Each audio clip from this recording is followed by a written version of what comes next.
ഇന്നത്തെ രാത്രിക്ക് ഇനി പറയാനുള്ളത് ഒരു പുതിയ കഥയാണ്. സാമ്പത്തിക കുറ്റകൃത്യം നടത്തി ഇന്ത്യയിൽ നിന്ന് മുങ്ങിയ കുറ്റവാളിയെ തേടി നരേന്ദ്രമോദിയുടെ സർജിക്കൽ സ്ട്രൈക്ക്.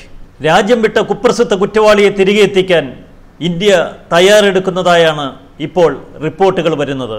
ഇതിനായി എയർ ഇന്ത്യയുടെ ദീർഘദൂര യാത്രയ്ക്ക് ശേഷിയുള്ള പ്രത്യേക ബോയിംഗ് വിമാനം തയ്യാറാക്കി നിർത്തിയിരിക്കുന്നു. ആരെ ലക്ഷ്യം വെച്ചാണ് വിമാനം വിദേശത്തേക്ക് പുറപ്പെടുന്നതെന്ന കാര്യം വ്യക്തമല്ല. എന്നാൽ കരീബിയൻ ദ്വീപിലേക്ക് ഇന്ത്യയുടെ സർജിക്കൽ സ്ട്രൈക്കിന് ഒരുങ്ങുന്നു. എന്നാൽ കരീബിയൻ ദ്വീപിലേക്കാണ് ഇന്ത്യയുടെ സർജിക്കൽ സ്ട്രൈക്ക് നീങ്ങുന്നതെന്നാണ് റിപ്പോർട്ടുകൾ. ലക്ഷ്യം സാമ്പത്തിക കുറ്റവാളികൾ തന്നെ.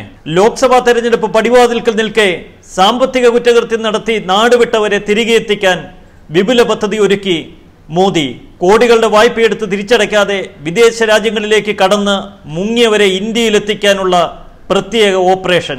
വിപുലമായ സന്നാഹങ്ങളാണ് ഇന്ത്യ ഇപ്പോൾ ഒരുക്കിയിരിക്കുന്നത്. ഉദ്യോഗസ്ഥർക്ക് സഞ്ചരിക്കാനും സാമ്പത്തിക കുറ്റവാളികളെ തിരികെ എത്തിക്കാനും എയർ ഇന്ത്യയുടെ ദീർഘദൂര ബോയിംഗ് വിമാനമാണ് തയ്യാറാക്കി നിർത്തിയിരിക്കുന്നത്.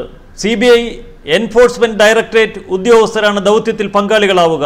വെസ്റ്റ് ഇൻഡീസിൽ കഴിയുന്ന സാമ്പത്തിക കുറ്റവാളികളെ തിരികെ എത്തിക്കുന്നതാണ് സംഘത്തിന്റെ പ്രഥമ ദൗത്യമെന്ന് ദേശീയ മാധ്യമങ്ങൾ റിപ്പോർട്ട് ചെയ്യുന്നു. പഞ്ചാബ് നാഷണൽ ബാങ്കിൽ നിന്ന് വായ്പയെടുത്ത് തിരിച്ചടയ്ക്കാതെ രാജ്യം വിട്ട Mehul Choksi, winsome diamonds promoter Jatin Mehta എന്നിവരെ ഇന്ത്യയിലെത്തിക്കാനാണ് ശ്രമം. സാമ്പത്തിക ക്രമക്കേടുകൾ നടത്തിയ വ്യവസായികളായ വിജയ് മല്യ, നീരവ് മോദി, മെഹുൽ ചോക്സി തുടങ്ങിയവർക്ക് രാജ്യം വിടാനുള്ള സൗകര്യങ്ങൾ കേന്ദ്രം ഒരുക്കി നൽകിയെന്ന വിമർശനം പ്രതിപക്ഷം ഉയർത്താതിരിക്കാനാണ് ഈ കടുത്ത നടപടി. ഇവരെ തിരികെ എത്തിച്ചാൽ ഇലക്ഷൻ സമയത്ത് ഇതൊരു വലിയ പ്രചരണായുധമാകുമെന്ന് കേന്ദ്ര സർക്കാർ കണക്കുകൂട്ടുന്നു. വൻകിട നിക്ഷേപങ്ങൾ നടത്തുന്നവർക്ക് പൗരത്വം നൽകുന്ന ആന്റിഗയിലാണ് ചോക്സി.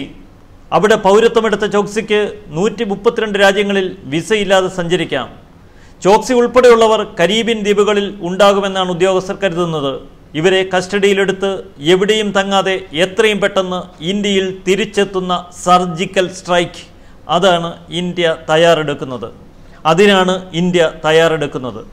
ന്യൂസ് ഡെസ്ക് മലയാളി വാർത്ത.